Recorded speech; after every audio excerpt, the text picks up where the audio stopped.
आज हम काफ़ी इम्पोर्टेंट टॉपिक समझने वाले हैं जो कि है सेरेब्रोस्पाइनल फ्लूइड। तो ये एक क्लियर कलरलेस फ्लूइड होता है जो कि हमारे वेंट्रिकल, सबअरेक्नोइड स्पेस और स्पाइनल कॉर्ड की सेंट्रल कैनाल में फ्लो करता है। 3 जगह हैं, कौन कौन सी? Ventricle, subarachnoid space and central canal. So इसकी प्रॉपर्टी क्या है और कंपोजिशन क्या है वो समझते हैं। तो इसकी जो वॉल्यूम है वो अबाउट 150 ml है। 100 से 200 ml के बीच वेरी कर सकती है। इसका फॉर्मेशन कहाँ से होता है? फॉर्मेशन कितना होता है? 0.3 ml पर मिनट। और स्पेसिफिक ग्रेविटी कितनी है? 1.005। इसका मतलब कि ये हमारा जो शॉक एब्जॉर्प्शन की तरह काम करता है। इसका किस तरह की रिएक्शन, मतलब ये अल्कलाइन नेचर का होता है। अब बात करेंगे इसके कॉम्पोजिशंस की।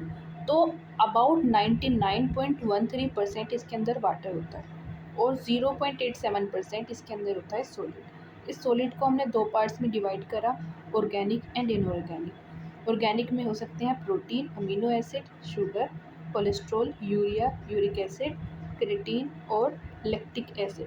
वहीं इनऑर्गेनिक सब्सटेंस में देखें तो sodium, calcium, potassium, magnesium, chloride, phosphate, bicarbonate and sulphate, ये सभी हो सकते हैं। सिंस ये CSF जो है एक्स्ट्रा सेलुलर फ्लूइड का पार्ट होता है, तो इसके अंदर पोटेशियम के अमाउंट इतना नहीं होता जितना सोडियम का अमाउंट होता है, यानी सोडियम ज़्यादा है एज़ कम्पेयर टू पोटेशियम। दूसरी चीज़ ये कि जब ये स्पाइनल कॉर्ड में फ्लोट करता है तो इसमें लिम्फोसाइट भी ऐड हो जाती हैं। अब देखते हैं कि ये बनता कैसे। तो ये हम बनता है हमारे वेंट्रिकल से, स्पेशली लेटरल वेंट्रिकल। तो लेटरल वेंट्रिकल के अंदर होती है कोरोइड प्लेक्सस। ये एक टफ्ट ऑफ कैपिलरीज होती हैं जिसकी कवरिंग होती है पायामेटर और एपेंडाइमल सेल्स। तो इसकी कवरिंग के बाद ये क्या यहाँ से CSF बनता है और फ्लोट करना स्टार्ट करता है। सबसे पहले इसकी जो फ्लोटिंग होती है वो होती है थर्ड वेंट्रिकल में। सो ये fourth lateral ventricle,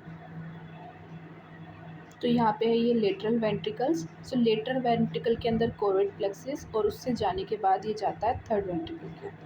third ventricle के थ्रू एक ये फोरामेन से पास होता है जिसको हम बोलते हैं फोरामेन ऑफ मोनरो, यहाँ पर मेंशन नहीं है।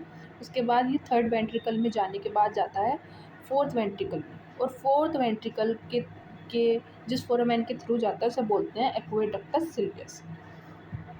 अब फोर्थ वेंट्रिकल के अंदर जाने के बाद 2 फोरामेन्स होती हैं जो कि लेटरली प्रेजेंट है जिसको बोलेंगे फोरामेन ऑफ लश्का, और एक सेंट्रली प्रेजेंट है जिसको बोलते हैं फोरामेन ऑफ मेजेंटी, और ये जाता है सिस्टर्ने। इसके बाद ये फ्लोट करता है सिस्टर्ने मैग्ना एंड सिस्टर्ने लेटरालिस। सो यहाँ से जाने के बाद ये जा रहा है सिस्टर्ने मैग्ना और सिस्टर्ने लेटरालिस, और उसी के बाद ये फिर फ्लोट करता है हमारे स्पाइनल कॉर्ड के सेंट्रल कैनाल में और सबएरेक्नोइड स्पेस में। ठीक है, ये जो बनता है वो सिक्रीशन, प्रोसेस ऑफ सिक्रीशन के थ्रू बनता है, जो कि एक्टिव ट्रांसपोर्ट मैकेनिज्म मतलब ये भी इन्वॉल्व होता है इसके अंदर। ठीक है, एब्जॉर्प्शन की बात करें तो ये एब्जॉर्ब होता है हमारे एरेक्नोइड विली से, arachnoid villi into dural sinuses and spinal veins. So arachnoid villi से ये जाता है ड्यूरल साइनसेस और स्पाइनल वेन के अंदर। कुछ अमाउंट इसका पेरी न्यूरल स्पेसेस में भी जाता है into cervical lymphatics and perivascular space. So please remember, arachnoid villi से ये 2 जगह जा रहा है, in dural sinuses and spinal vein, और कुछ अमाउंट इनका पेरीवेस्कुलर स्पेस से जा रहा है इन सर्वाइकल लिम्फेटिक्स एंड पेरीवेस्कुलर स्पेसेस। एक बार और रिवाइज करेंगे तो ये एरेक्नोइड विली में एब्जॉर्ब हो जा रहा है, उसके बाद जा रहा है 2 जगह, कहाँ का? ड्यूरल साइनसिस एंड स्पाइनल वेन्स। ठीक है, इसके बाद ये जा रहा है कुछ अमाउंट जा सकता है हमारा पेरी न्यूरल स्पेस से इन cervical lymphatics and perivascular space. ठीक है, देखो ये रिटन फॉर्मेट में इसका वही सर्कुलेशन है जो भी हमने पढ़ा कि ये लेटरल वेंट्रिकल के कोरोइड प्लेक्सस से बनता है, उसके बाद फोरामेन ऑफ मुनरो के थ्रू जाता है in third ventricle, third ventricle से जाने के बाद ये फोर्थ वेंट्रिकल जाता है थ्रू एक्वाडक्टस सिल्वस। अब यहाँ से ये क्या कहाँ जाएगा, सिस्टर्ने मैग्ना और सिस्टर्ने लेटरालिस में through foramen of Magendie and foramen of Luschka. तो इन दोनों फोरामेन की मदद से ये जाएगा सिस्टर्ने लेटरालिस और cisternae Magna. From cisternae Magna ये जाएगा सर्वरेक्नोइड स्पेस में और स्पाइनल कॉर्ड की सेंट्रल कैनाल के अंदर।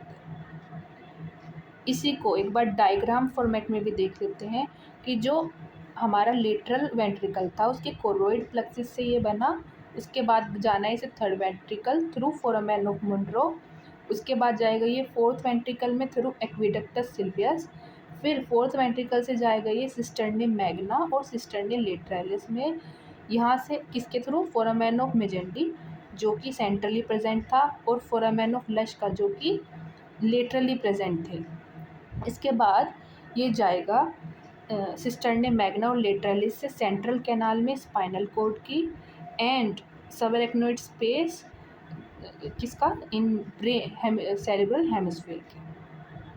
अब सबसे इम्पोर्टेंट चीज़ कि इसका फंक्शन क्या है। सबसे पहला इसका प्रोटेक्टिव फंक्शन। तो ये क्या करता है, प्रोटेक्ट करने का काम करता है। कैसे, हमने अभी इसकी स्पेसिफिक ग्रेविटी देखी थी जो होती है 1.005। ठीक है, होता क्या है कि इसकी जो स्पेसिफिक ग्रेविटी है वो बिल्कुल ब्रेन की स्पेसिफिक ग्रेविटी के सिमिलर है। तो ब्रेन इसके अंदर फ्लोट कर रहा होता है। तो अगर कोई भी शॉक लगता है, अगर ये हमारा हेड है और हेड को कहीं यहाँ से ब्लो लगता है तो हमारा ब्रेन इसमें फ्लोट करेगा, कहीं भी स्ट्राइक नहीं करेगा। लेकिन अगर ये ब्लो की इंटेंसिटी इंक्रीज़ हो जाए तो हमारा ब्रेन टिश्यू क्या करेगा, स्कल बोन पर एक तरह से हिट करेगा। तो अगर अगर इस साइड ब्लो हुआ है और अपोजिट साइड इंजरी हो रही है तो इसको हम कहते हैं counter coup injury. Please remember we call it counter coup injury. Second इसका काम होता है regulation of cranial content volume. तो सपोज़ हमारे ब्रेन के अंदर क्या हो गया है, ब्रेन हैमरेज या फिर ट्यूमर हो गया, तो इनसे होगा क्या, हमारे ब्रेन के अंदर जो हमारा जो कंटेंट है, क्रेनियल कंटेंट है, उसकी अमाउंट बढ़ जाएगी तो स्पेस कम पड़ जाएगी। तो ऐसे में क्या होता है कि जो CSF का अमाउंट है, ये तो एक फ्रेश डायग्राम दोबारा बनाते हैं कि ये हमारा ब्रेन है और इसके अंदर क्या है, हमारा क्रेनियल कंटेंट है। सपोज इसमें कोई हेमरेज हो गया है या फिर ट्यूमर हो गया है, इसकी वजह से ब्रेन का कंटेंट का साइज़ इंक्रीज होता जा रहा है।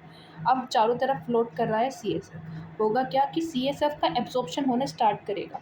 एब्जॉर्प्शन, क्योंकि CSF भी कोई स्पेस ऑक्यूपाई कर रहा है, तो ब्रेन का स्पेस बढ़ने की वजह से CSF ने अपना क्या है अमाउंट कम कर दिया और उसका अपना स्पेस कंपनसेट कर लिया फॉर क्रेनियल कंटेंट। इससे क्या होगा, ब्रेन टिश्यू मतलब कोई भी इंटरक्रेनियल प्रेशर इंक्रीज़ नहीं होगा, जिससे कोई भी ऐसे सिम्टम्स या डैमेज कोज नहीं होगा टू ब्रेन टिश्यू।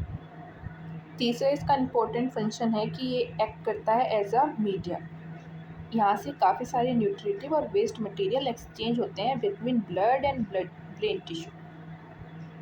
अब हम सेरेब्रोस्पाइनल फ्लूइड को कलेक्ट कैसे कर सकते हैं, थ्रू 2 मेथड। पहला है सिस्टर्ने पंचर एंड दूसरा है लंबर पंचर। तो पहला है सिस्टर्ने पंचर एंड दूसरा है लंबर पंचर। सिस्टर्ने पंचर को करेंगे हम ओसिपुट बोन और एटलस बोन जो कि हमारी फर्स्ट वर्टिब्रे है उसके बीच से। लेकिन जो लंबर पंचर है वो करते हैं हम थर्ड और फोर्थ जो लंबर वर्टिब्रा है उनके बीच से। अब एक इम्पोर्टेंट टॉपिक जो मुझे बताना था रिलेटेड टू CSF, अगर हमारे ब्रेन टिश्यू के अंदर CSF का अमाउंट बढ़ जाता है, ठीक है, क्यों, अगर किसी भी फोरामेन में ब्लॉकेज हो, हमने भी काफ़ी सारी फोरामेन पढ़ी like foramen of Monro, ductus Sylvius and Magendie's वगैरह वगैरह।